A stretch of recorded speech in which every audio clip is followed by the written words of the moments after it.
When I tell people I'm a wildlife photographer, they will have these preconceived ideas about what I do. While certain stereotypes are definitely true, for instance wearing camouflage clothing or having big lenses or getting up early in the morning and coming back late in the evening, there are also misconceptions out there. So, this video is really to clear some of the myths that people have about wildlife photographers. We're not always like that. My name is Terence and I'm a wildlife photographer and videographer here in Singapore with over 10 years of experience. I'm currently a Nikon ambassador and have also worked with multiple other brands and organizations. My aim is to spread awareness about the biodiversity that our planet has to offer, as well as to help you learn more about wildlife photography. You have to be rich in order to do wildlife photography. This is what some people tell me when I tell them that I am a wildlife photographer. And I get where they're coming from. The big lenses, the big cameras, they look like they cost a lot of money. Now, I'm not denying that you need a certain amount of money in order to do not just wildlife photography, but any other genre of photography out there that involves using an interchangeable lens camera. But there are many budget cameras and lenses out there that can take great wildlife photographs as well. For $1,000, which in the world of photography is honestly not that much money, you can get yourself a decent camera and lens combination that can take you far along your wildlife photography journey. Yes, there are people out there that use the best equipment in the field. After all, wildlife photography can come down to technology. The one with the camera that has the best autofocus or the one with the lens with the longest reach can certainly get a higher hit rate of good photographs. But many people out there, including myself, started off with sub-$1,000 kits, and if we realize we enjoy the hobby and we can afford it, then we slowly upgrade our kit over the years. So no, you don't have to be rich in order to enjoy this hobby, but you do need a certain amount of spare cash lying around to buy yourself a camera and lens instead of just using your phone. People have the impression that wildlife photographers wait long hours to get that perfect shot. To be fair, this statement is more true than false most of the time.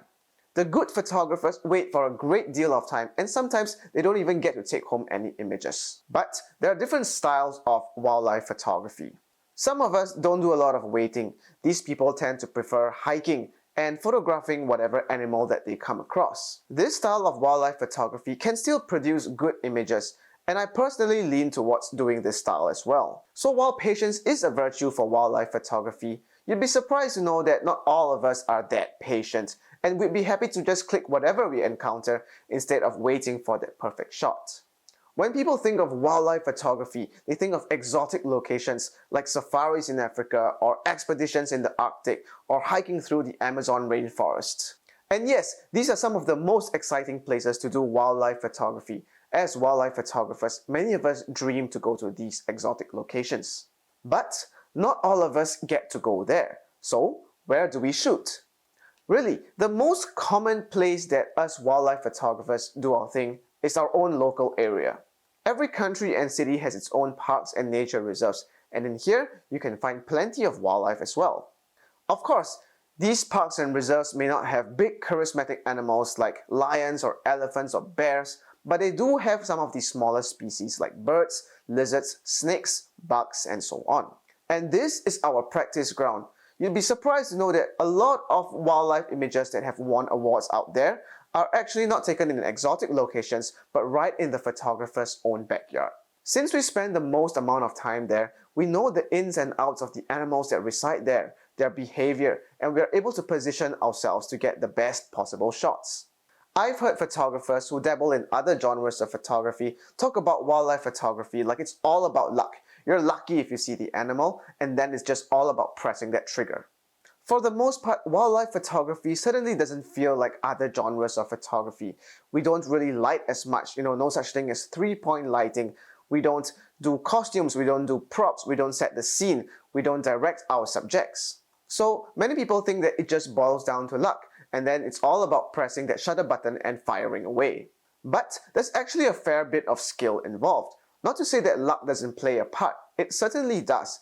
But we also have to know how to position ourselves to get the best possible light, how to compose our frame, predicting animal behavior, and so on are skills that we acquire over the years. I can almost guarantee that if you throw a portrait or architecture or any other genre of photographer out there with no prior experience of wildlife photography in the field, they would have an extremely hard time getting a good shot even if you told them where the animal is. So, luck?